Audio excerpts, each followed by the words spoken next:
The time is 2 p.m. and this is the Tuesday edition of Market View right here on Eswatini TV. My name is Notselesi Tole. Glad to be back on your screens. This afternoon we'll zoom in on the latest monthly statistical release from the Central Bank of Eswatini. The numbers show strong growth in domestic liquidity and private sector credit, even as gross official reserves have declined sharply, reducing import cover to below 3 months. For context, domestic liquid assets rose to 12.5 billion in November of 2025, representing a strong year-on-year increase of 24%, while credit extended to the private sector shot up to 21.9 billion, reflecting continued demand for financing by businesses and households. As 2026 takes off, what do these developments mean for business confidence and the broader economic outlook in the coming months? We'll have a chat with Business Eswatini's Chief Executive, Nathi Dlamini. But first, let's fill you in on some of the latest in business this afternoon.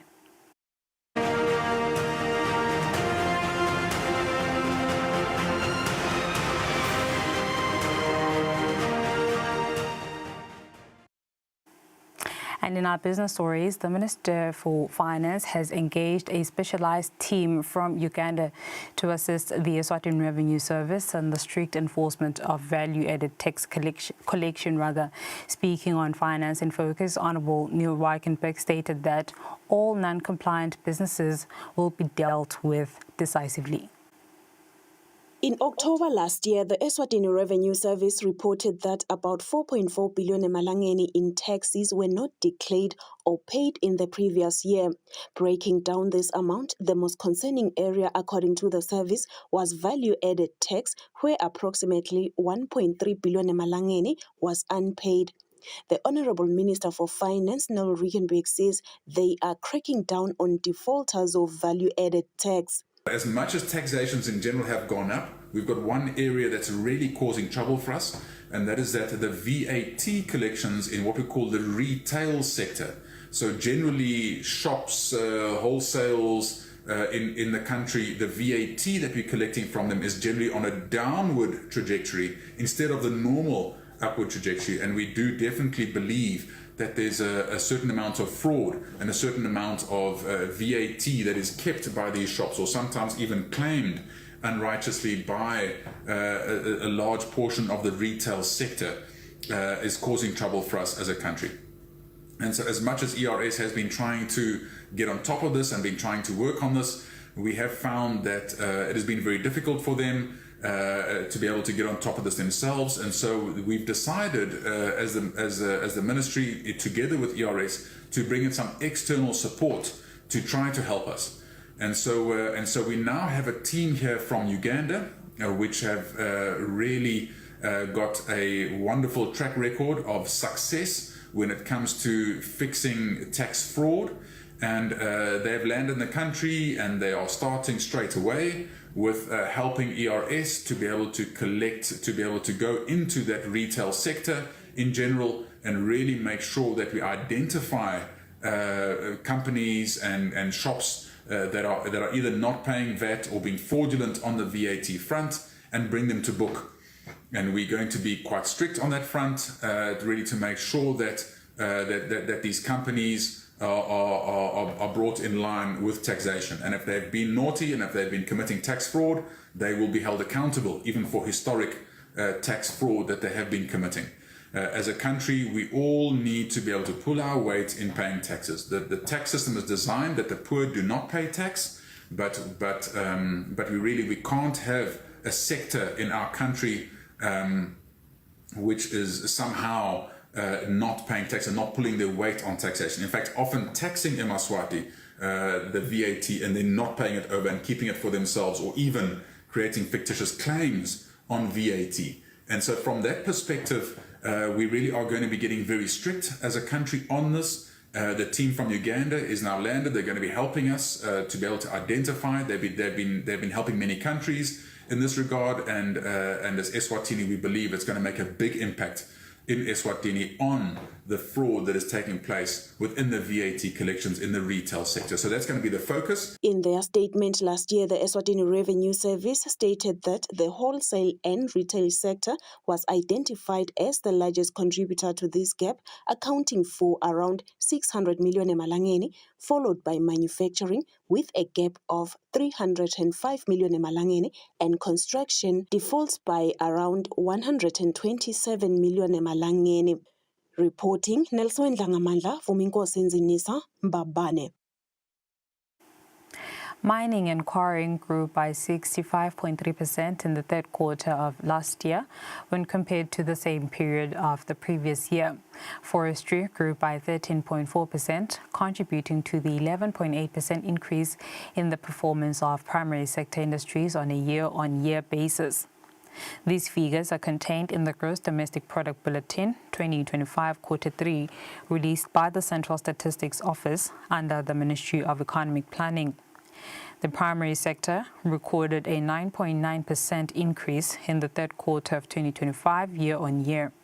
This growth was mainly driven by a 10% increase in manufacturing, 5.6% growth in electricity supply, and 13% growth in construction.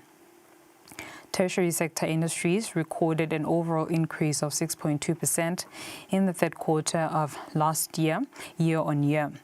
According to the Central Statistics Office, this growth was mainly contributed by wholesale and retail trade at 7.2%, information and communication by 30.6%, and financial and insurance activities by 9.9%.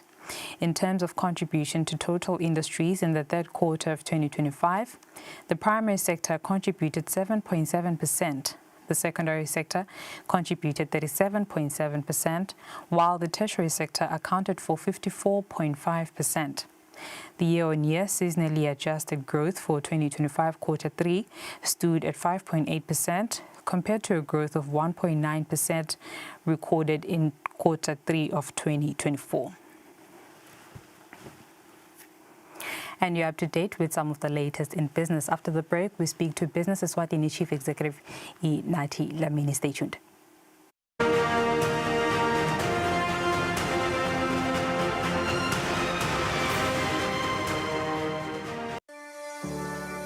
Eswatini TV has signed a code of conduct that is enforced by the Eswatini Communications Commission.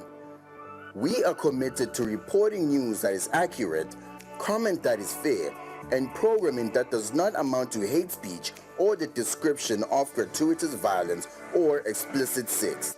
For any complaints of our programming, please contact us on 2411-9600 or email info@eswatinitv.co.za. You can also contact the Eswatini Communications Commission on 2406-7000 or write a letter to ECCOM on PO Box 7811 Mbabane. Email address is info@ecom.org.sz.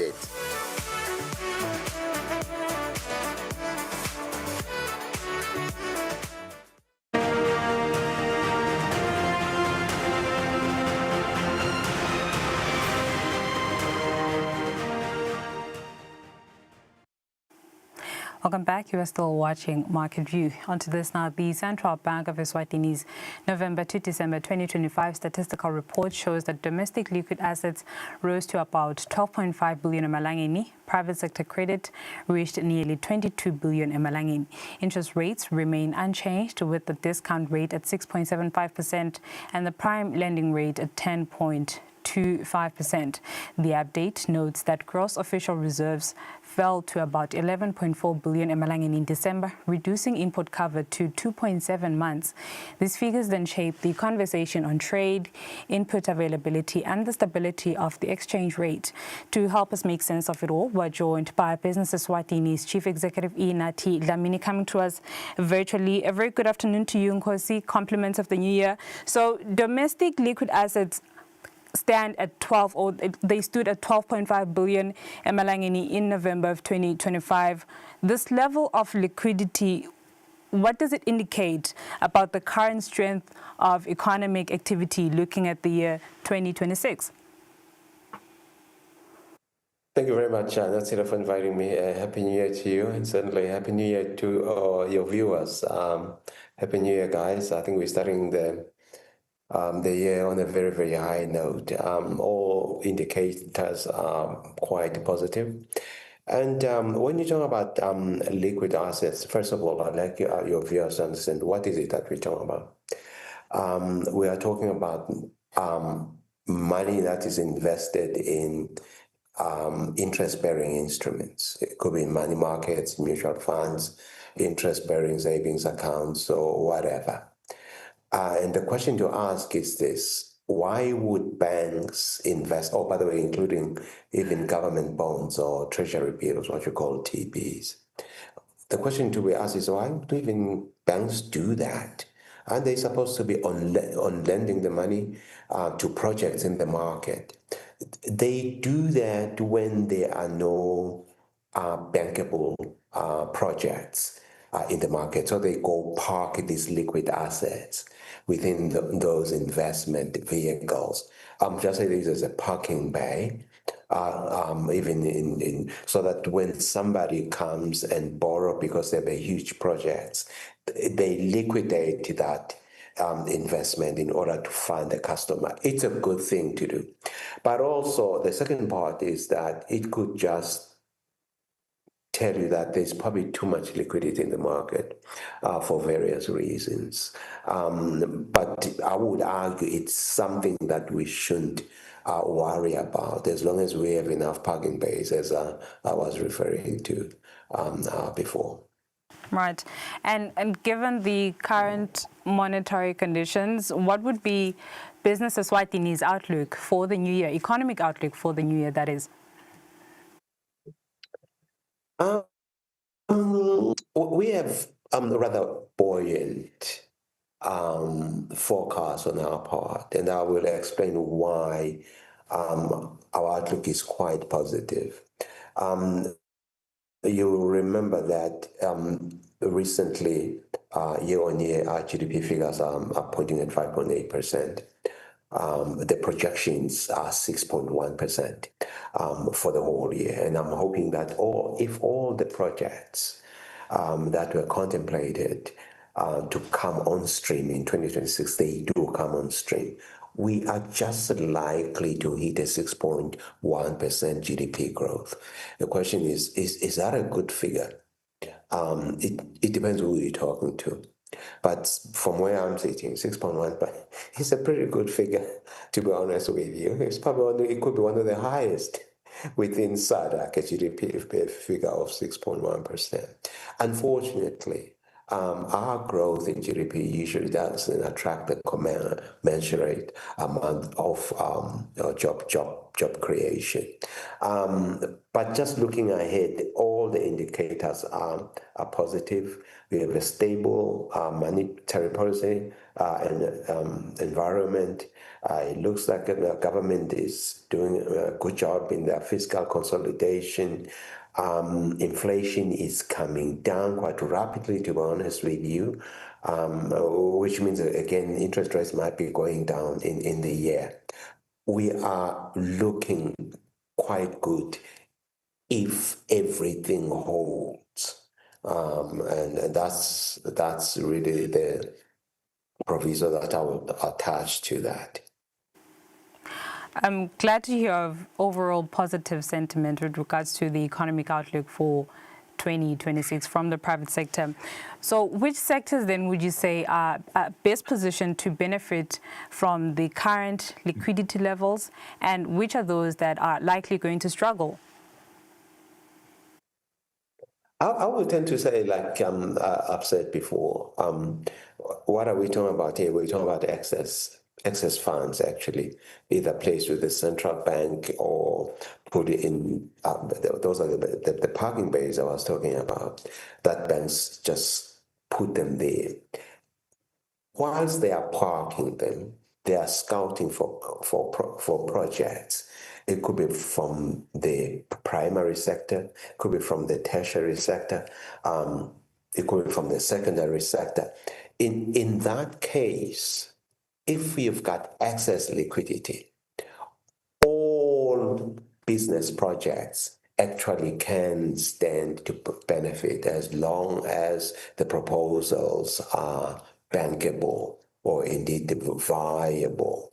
That's what I mean. I don't think there is one sector that probably I would say stands a very good chance of benefiting. I think everyone in the market stands to benefit as long as that project is financeable or bankable indeed. So I think that I would respond in that format for now. Nkosi, the report additionally notes that gross official reserves declined to about 11.4 billion emalangeni in December of 2025. How does then this affect business confidence? It doesn't necessarily affect business confidence. First of all, you must remember that when the 3 months requirement for forex reserve, it's a standard across the world. They say at any given time, as a country, we should be so kind as to always maintain a 3-month foreign exchange buffer. It's a prudent thing to do. So ours has fallen. I have seen the figures, not here, by the way. To an untrained eye, it should be something that's just worrying. To me, it's like I've seen this movie before anyway, so I'm not worried by the level in which it has decreased. And I'm hoping that in the next few weeks, or if it hasn't already happened, we should be getting receipts from SACCO. It comes in foreign currency. The minute they hit the central bank, I think the next report we'll be talking, we must invite me back next month again, so we'll be talking about this again. I'll be reporting that to you, be reporting to me to say, by the way, the reserves have gone up, and I'll say because of SACCO receipts. So it is cyclical. They have dropped marginally, and there is no need for alarm at this stage. Because they haven't even dropped it below the 2 months or anything like that, we're still generally okay. But still, having said that, I will encourage everyone concerned to keep an eye on foreign exchange reserves, because if you leave them there with just reckless abandon, they go haywire. It can then end up invariably affecting our business confidence. And when business confidence is affected, then the investment climate is also impacted upon, etc., etc. The whole domino effect. But for now, I would say the marginal drop is nothing really to write home about. Also, you said to invite you next month to discuss SACCO receipts. I'll hold you to that one, because there's concerns over, in as much as they've declined, but there's concerns over government reliance. So I definitely look forward to having that conversation with you. Now, with regards to the credit that is reported to have extended to the private sector, amounting to at least or approximately 21.9 billion emalangeni in the reporting period, that's November of 2025, this level of credit to the private sector, what does it say about, the demand for business financing? I love, and I'm glad that you asked me that question, because there is such a marvelous story these figures always entail, and most people don't look at that. I don't look at it it's just an increase in credit. And by the way, it's a very healthy one. If you look year on year, 8.5%. What it means is this healthy increase in private sector credit extension. It means, we are back in business again. Oh, thank God we're back in business again. Because it means businesses now are retuning their factories, they're expanding their factories, they're investing in factory assets again. and hopefully they are hiring people. That's why they've gone to the bank. It's a good thing every time you see that percentage increase of credit extension. It just implies that, again, we have a vibrant private sector. It's come back again. And like I said, we're talking about the GDP figures going forward. They do also tell a story that I think we are the comeback kid again. Let's see how far we can go and how much we can fight our way to achieving the GDP growth of 6.1. But it starts, some of the indicators is on credit extension. So not really, it's a good thing, and I'm happy that it's happening. Thank you very much, Nkosi, for your time. We'll leave it here. That was Chief Executive of Business Eswatini, Ina Tidlamini, chiming in on the Central Bank of Eswatini's November to December of 2025 statistical report. Stay tuned. After the break, we are in conversation with our in-house economist, Sanele Sibia, for the market analysis.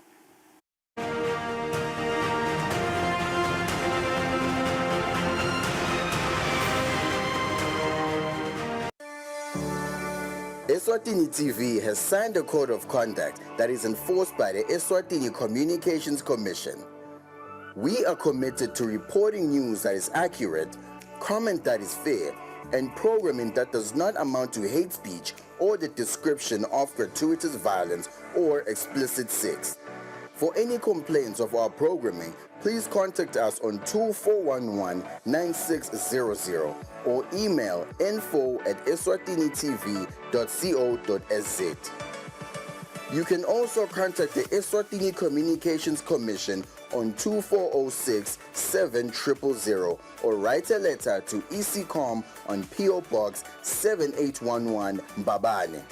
Email address is info@ecom.org.sz.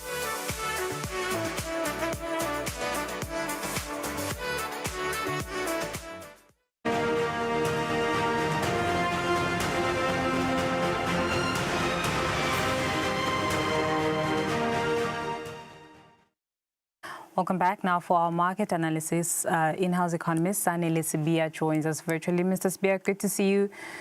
So the speculation over Japan calling for a snap election, is this in any way pushing the Nikkei and maybe some other Asian stocks to record highs? Hi, Notsile, thank you. So if you look at those news, you can see in terms of the stock movements, we're seeing the Nikkei sitting there at an all-time high of 53,000 today in today's trade, following those movements. And I mean, the indications are the snap election will actually embolden a business-friendly environment within Japan. So those are the news that we are watching out for. And elsewhere across the globe, starting with the US, we're seeing a bit of a rebound in today's trade with the Dow Jones Industrial Average back on 49,000. And I think if the momentum is sustained and if the data that comes out gives indications of either an inflation that's coming down with, more prospects of either holding the interest rates steady, not pushing towards an increase, we are most likely going to see the Dow Jones Industrial Average hitting that 50,000 mark. The Nasdaq Composite Index, it's back on 23,733. Again, there are those fears around, the valuation of AI companies and AI stocks. The S&P 500, just some 23 points shy of that 7,000 market again. So now that's largely driven by the fact that markets are now focusing on earnings seasons, and we've seen earnings coming out of JP Morgan Chase and JP Morgan Stanley not just really showing signs that there is going to be a beautiful earnings season. So that's what markets are now focusing on. They're moving away from all that debacle around the Fed chair. They're moving away from that debacle around the Venezuelan story and not just focusing purely on earnings and seeing if they can get a bit more out of markets before we move into the next cycle, where we're going to now start worrying about interest rates and all these other fundamentals and those and those are credit card fee increases. And then if you cut across to Europe, we're seeing a bit of some muted activity in Europe. The FTSE 100 London, they're flatlining on 10,141 in today's trade, largely driven by the fact that we are waiting for numbers to come out of the US and give us an indication of what this will mean, of what the interest rate trajectory is going to be within the Feds in the US. In Germany and France, there we're seeing a bit of some subdued activity, though the magnitude is not that high, showing signs that the market again is just on wait and see to see what the data that's going to be released is going to tell us in terms of the monetary policy trajectory. And we're also seeing a bit of a pushback or a pullback in terms of what the Trump administration would do in terms of the regulation of AI. So we're just waiting to see how those movements are shifting markets within the European zone. But overall, investor confidence remains relatively on the upside in Europe. But the weakening dollar as well, given the past few days that we're seeing, with President Trump as takeover of Venezuela, and now the pushback against the Feds. Now that has somehow made the euro and the pound relatively stronger compared to the dollar. So there's a bit of that capital outflow as well happening in that region. Coming into Asia, the Nikkei is on that record high of 53,000 on those news of that snapshot election, but markets are still eyeing a government that's going to be business friendly. The Hang Seng index there staying steady at 226,848, gaining some 239 points in today's trade, largely driven by the fact that earnings seasons remains relatively optimistic within the US, while Shanghai there is showing signs of the fundamentals within the Chinese economy. We're just waiting for that stimulus to come in, which was promised in December, to ensure that the export figures stay at those December levels. But while markets are waiting to see that stimulus coming in, we're seeing a bit of a rebound, but still staying healthy on that 41,000 mark, 4,100 mark.